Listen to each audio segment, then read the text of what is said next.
I get asked all the time, what's the best way to sell sports cards or a sports card collection? Oftentimes, it's people who have a collection that's been sitting around for years just collecting dust, or others who recently got into ripping a bunch of packs or breaks and now they just have way too many cards. Some of these people have sold sports cards before and are just looking to get rid of it easily or get the highest possible return. And others, honestly, just have no idea where to start. They don't even know how to value their cards. Well, in this video, I'm going to show you the best way to sell your sports cards, whether you want the highest possible financial return or you just don't want to do anything but sit back and collect the cash. Stay tuned to the end. I'll show you how to do that as well. So step one is to make sure that your cards actually have any value at all. I know a ton of people who are like, oh, I have a Ken Griffey Jr. card or a Magic Johnson card. I've held on to these cards for 30 years. They must be valuable. These are huge names. Unfortunately, as you can see here, there's plenty of cards like this that won't even sell for 99 cents. You have to be particularly careful with cards from the 80s and 90s. This is known as the jump wax era. They just printed so many of these cards that even though it's big names or cards that seem like they're going to be valuable, there's just so much of a supply that they don't end up being worth anything. But even if you know your cards are worth something, it's just a good practice to know the general value of the stuff you're going to be selling. I know for some of you guys this is really basic stuff, but just super quickly, let's show you how to check the value of your cards. Let's take, for instance, this Michael Jordan Soaring Stars card right here. It's usually pretty simple. A lot of them have the name of the card on the front.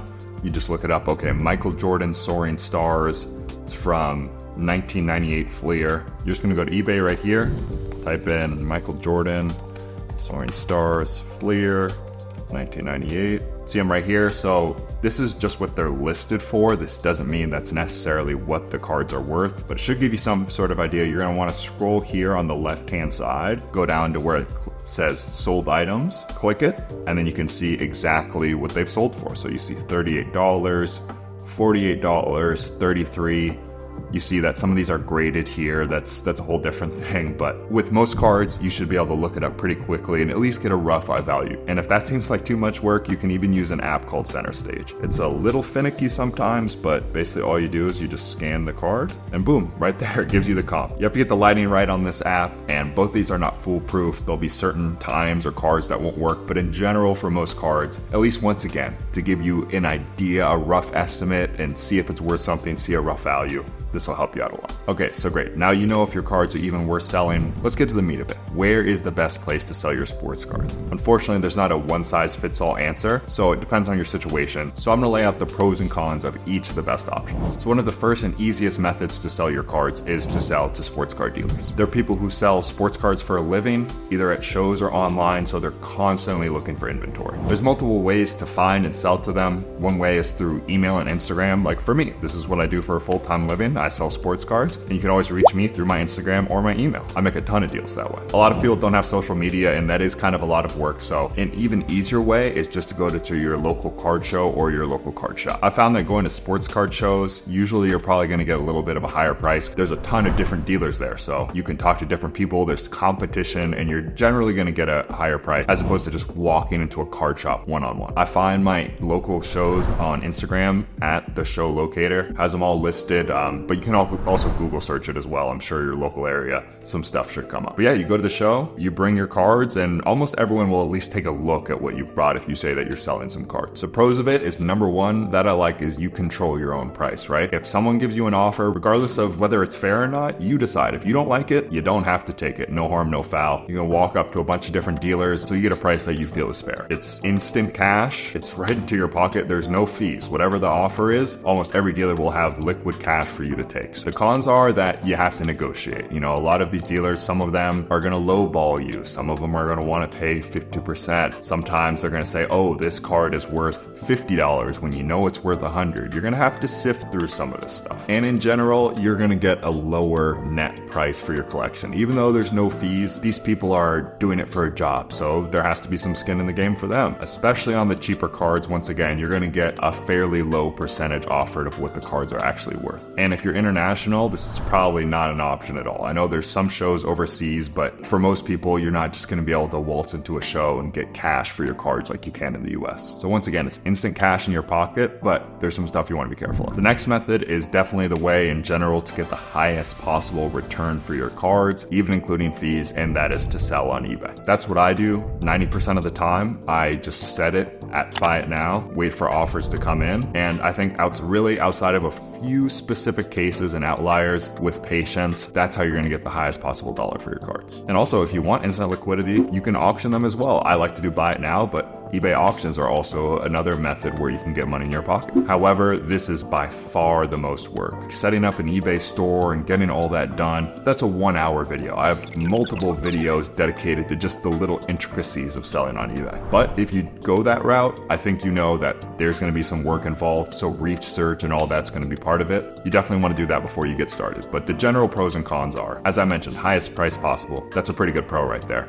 Widest pool of buyers. eBay is all over the world. There's international buyers. Everyone in the US is on it. You're going to get the most eyes possible on your sports cards. If you only want to sell your sports card for $100, you stick it up there and you wait till you get $100. Otherwise, you don't sell it. Also, relatively low fees. It's not going to be, it's about 13%. It's not as low as obviously an in-person deal, but that stuff is hard, 13% for, I think, what they offer, having everyone in the world being able to see what you're selling, honestly, not too bad. I think most people, if you told them, all right, you're going to walk away with almost 90% of the value of your cards compared to some of the other options, not too bad. Cons, huge time investment. I can't be more clear about that because I know I hyped it up a little bit. Setting up your store, shipping, going to the post office, cutting out the labels, especially if this is your first time doing this, I can't emphasize enough. This is a huge time commitment. You're not even going to be instantly approved. I think if you've never had an eBay store, I think it's a little bit of a process to get set up in there and have them actually send money into your account. There's also,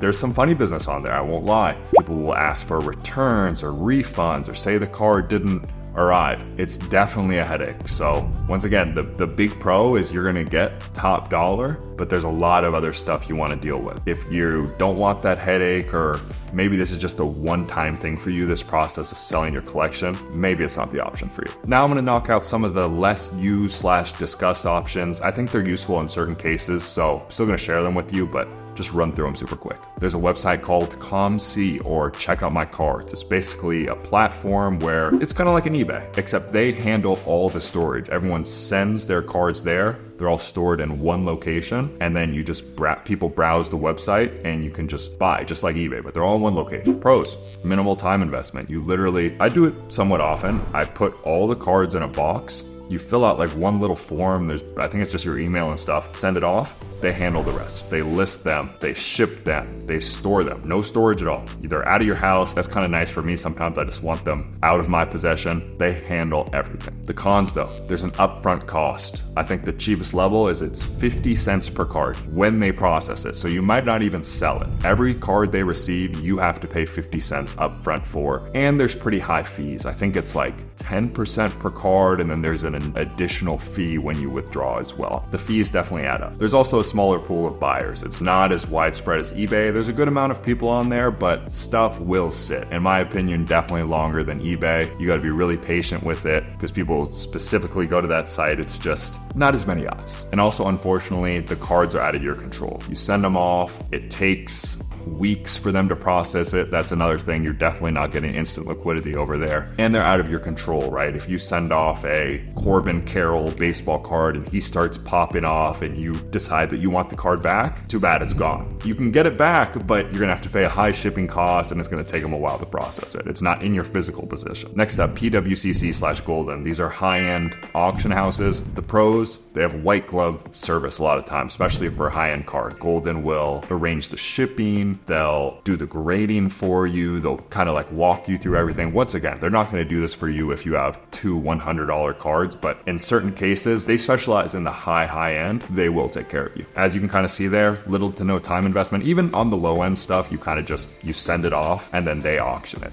They're safe and secure. They've set a bunch of all-time sales records for their high-end cards, but that kind of goes into the cons. That's what they're focused on for the most part. The low end can kind of slip slip through the cracks, and you're just not going to get as high of prices auctioning it as you would on a site like eBay. The fees are also a little higher, like on Golden, I think, and I've used them before. I like Golden, but it's a $5 flat fee if your card is worth less than $50 automatically. So for me in general, honestly, it's safe and secure. I think for some international people, it can kind of be a good, they have a vault so you can store your cards there. There's benefits. I'm not going to go all the way into it. I know there's little things I'm missing, but it's just not something I use a ton unless it's high end, because if you're auctioning low end stuff, in general, you're going to walk away with less money than if you just auctioned it on eBay. Next, really quickly, we have the social media stuff. We have Whatnot, Instagram, and Facebook. Whatnot, all transparency, I'm sponsored by them. This video is not sponsored, but love what they do. I will say it's fun, right? It's a live stream. It's pretty much instant liquidity, I think, at least for me. Like if I stream on Whatnot right now, as soon as the stream's done and I create those labels, I get the money right in my account, good to go. But you do have to, honestly, I think you do have to have an audience. I've talked to a couple people. You can build it up slowly, but if no one really knows who you are and you just start a Whatnot show today, in general, you're not going to get a ton of people flooding into your stream, right? And if there's only 3 to 5 people in there, stuff's going to go low, or it's just going to be hard to sell in general. Which leads me into the Instagram, Facebook portion. A lot of people, once again, have Instagram card accounts, and if you only have 200 followers, nothing wrong with that.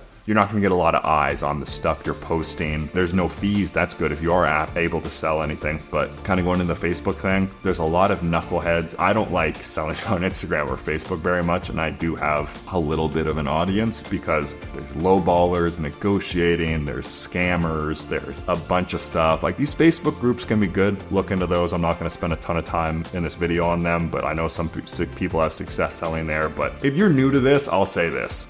This is kind of what this is in general is geared towards. I would not go to Whatnot Instagram or Facebook group. I just think there's too much that can go wrong, and there's a little bit of a steeper learning curve there. And that's a perfect segue into the last one, which I think is honestly a really good option for beginners, and that's just sending your cards to eBay consignment. The main one I use is DC Sports 87 and Probstein. Not sponsored by either of them. This is just my opinion. It's really easy. Like with DC Sports, you got to sign up online and stuff, but you just literally just slip in a sheet of paper with my email and what service level I want, and then you're done. You can see right here, I've sold a good amount of cards. The interface is really sleek. I sound like a show right now, but this is what I use a lot of times. So if you don't believe it, go ahead. All I did was send these in. They list them for you. They have the photos. You can see when they listed it, what it's sold for, the fees. Normally if I don't have anything active right now, unfortunately, but in general, like right here where it says active listings, you would just click and then it'll send you right to everything you have on eBay so you can track what's happening live. And then you see right here, available balance. You just request the payout, send it to your bank. Done. The pros, like I said, 0 time investment. I mean, yeah, you have to go to the post office, but I've put hundreds of cards into one medium flat rate box, sent them off, and it is absolutely done. Out of my hands, cash coming in. Near instant liquidity. It's not a card show where you walk in, you get the cash right away, but once they process, everything is gonna sell because it's an auction, and you will get that cash as soon as they receive pay. Fair prices. And this one is kind of a double-edged sword that we'll get into in the cons in a second, but you don't have to know the market price. The market is gonna decide for you. So you're not going to get completely scammed by some dealer. Whatever the card is worth, in general, it's going to go for. Because it is an auction. People are going to bid, and if someone is willing to pay $200 for your card, assuming they see it, they're going to bid and pay $200. Another pro is you can sell from, I think $5 is around the cheapest that they accept, but all the way up to $5,000 cards. I've done that. I've sent $5 cards and they all auction, and then $5,000 card. You can handle it all together. You don't have to go through different places or wait for this, and that all together. As I mentioned, especially if you're new, you just got this whole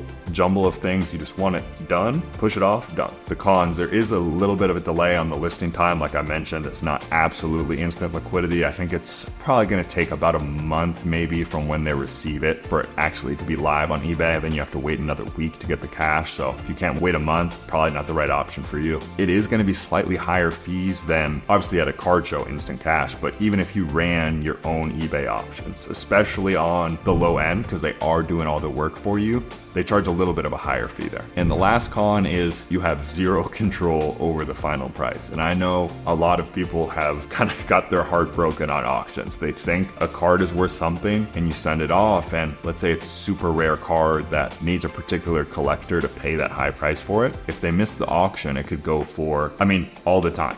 Cards will go for 20% of what someone thinks is fair or what they expected to get for it. That's just rolling the dice with an eBay auction that also you just have no control over. All right, guys, that is it for the video. If you did enjoy, make sure to like and subscribe, and we'll see you next time. Peace.